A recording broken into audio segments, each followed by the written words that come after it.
نکمی باتیں۔ جب ہم بولنے سے زیادہ سن رہے ہوں تو ہمارے لیے وہ کون سی ایسی نازیبا گفتگو ہے جس کا خطرہ کم ہو جاتا ہے؟ چلیے اس بات کو تفصیل سے سمجھتے ہیں۔ خدا کے کلام میں سے دیکھیں گے متی 12 باب اور اس کی 36 آیت، جس میں یوں لکھا ہے، میں تم سے کہتا ہوں کہ جو نکمی بات لوگ کہیں گے عدالت کے دن اس کا حساب دیں گے۔ آمین۔ یسوع نے ہماری نکمی باتوں کے بارے میں بڑی واضح گفتگو کی ہے یہاں پر، پھر بھی ہم اس کی تنبیہ پر اتنا دھیان نہیں دیتے۔ یسوع نے کہا کہ ہر نکمی بات کا عدالت کے دن حساب ہوگا۔ نکمی باتیں وہ ہیں جو ہم غفلت یا انجانے میں بول دیتے ہیں اور پرواہ نہیں کرتے کہ اس کا دوسروں پر کیا اثر ہوگا۔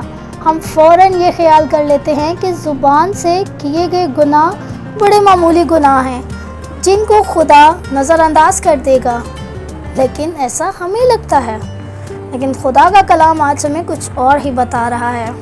لیکن یسوع کو علم تھا کہ ہماری زبان کے الفاظ کیا کیا تباہی مچا سکتے ہیں، کیونکہ نکمی باتیں جو ہمارے منہ سے نکلتی ہیں ہمارے دل کی اندر کی باتوں کو ظاہر کرتی ہیں۔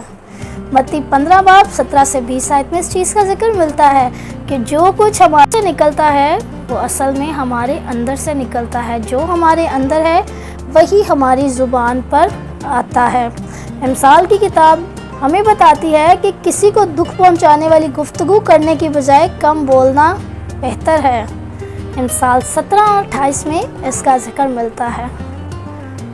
بائبل ہمیں بتانا چاہتی ہے کہ ہماری زبان جو ہے وہ خطا کرتی ہے، تو بہتر یہ ہے کہ ہمیں کم بولنا ہے اور زیادہ سننا ہے۔ کم بولنے سے خطا کے بھی چانسز کم ہو جائیں گے۔ یہ بات جو ابھی میں کرنے والی ہوں اور اس کو آپ بھی مانیں گے، اور ایسا ہوتا بھی ہے۔ اکثر اوقات جب ہمارے پاس گفتگو کرنے کو کچھ خاص نہیں ہوتا تو ہم نقصان دہ گفتگو کرنے کے آزمائش میں گھر جاتے ہیں اور ایسے الفاظ بولتے ہیں جن کا اثر ہماری زندگیوں پر بھی اور دوسروں کے زندگیوں پر بھی برا ہوتا ہے۔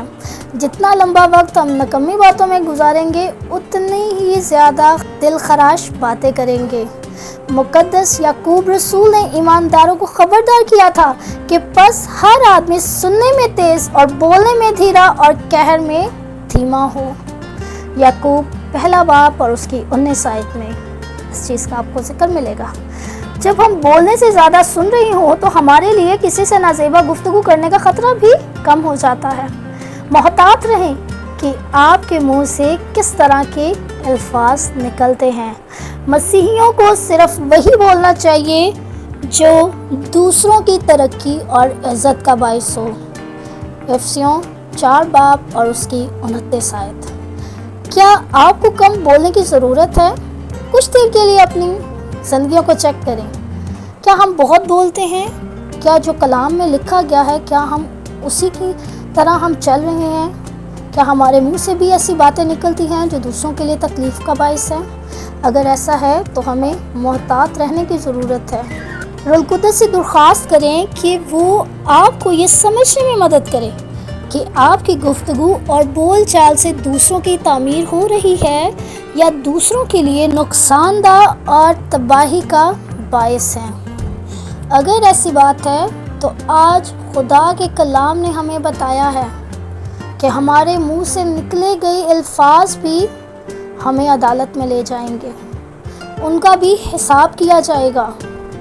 ہم سے پوچھا جائے گا کہ ہم نے کیا کیا ہے اور کیوں کیا ہے۔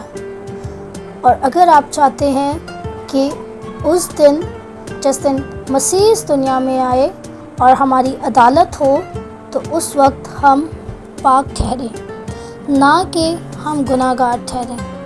ہر ایک بات میں انسان ہوتے ہوئے ہم بہت سی خطائیں کرتے ہیں، لیکن بہتر یہ ہے کہ ہم ان کی معافی مانگیں۔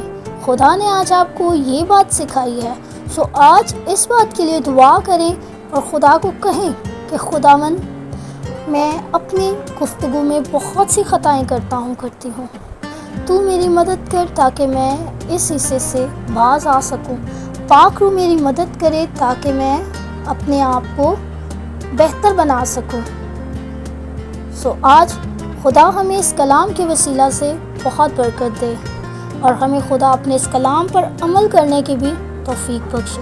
اگر ویڈیو پسند آئے تو ویڈیو کو ضرور لائک کریں، شیئر کریں اور چینل کو سبسکرائب کریں۔ یہ آپ کا اپنا چینل ہے، اس چینل پر ہر روز خدا کا کلام پڑھا جاتا ہے اور سنا جاتا ہے، ضرور سبسکرائب کریں تاکہ خدا کا کلام اور دوسرے لوگوں تک بھی پہنچے اور دوسرے لوگ بھی خدا کے کلام سے برکت پائیں اور وہ باتیں جان سکیں جو اکثر اوقات ہماری نظر کے سامنے سے گزر جاتی ہیں اور ہمیں پتہ نہیں ہوتا۔ ضرور اس چینل کو سبسکرائب کر کے جائیے گا۔ آپ کی توجہ کا بہت شکریہ۔ خدا آپ کو بہت برکت دے اور اپنے جلال کے لیے استعمال کرے۔